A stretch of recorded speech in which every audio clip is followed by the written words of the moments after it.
America Iran மோதல் தீவிரமாகியுள்ள நிலையில் தங்களிடம் ஈரான் முழுமையான சரணாகதி அடைய வேண்டும் என அதிபர் டொனால்ட் ட்ரம்ப் வற்புறுத்தியுள்ளார். எந்தவித பேச்சுவார்த்தைக்கும் இடமில்லை என அவர் திட்டவட்டமாக தெரிவித்திருக்கிறார்.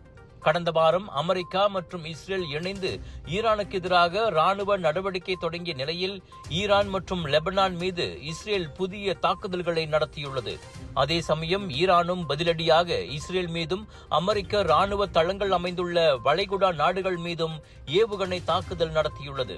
இந்த நெருக்கடியை தீர்க்க பெயர் குறிப்பிடப்படாத நாடுகள் மத்தியஸ்த முயற்சிகளில் ஈடுபட்டு வருவதாக ஈரானிய அதிபர் கூறிய நிலையில் பேச்சுவார்த்தைக்கு வாய்ப்பே இல்லை என ட்ரம்ப் கூறிவிட்டார். ட்ரம்பின் இந்த கடுமையான நிலைப்பாடு நீண்டகால போருக்கு வழிவகுக்கும் அபாயத்தை அதிகரித்துள்ளதாக ஆய்வாளர்கள் கூறுகின்றனர்.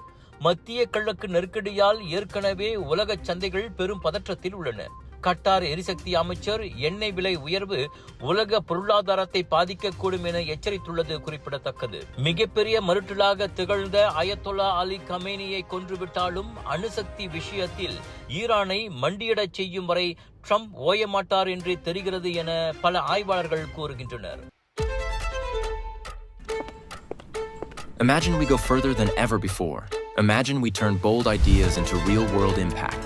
Imagine we ask the questions that shape tomorrow. We don't wait for the future. We build it.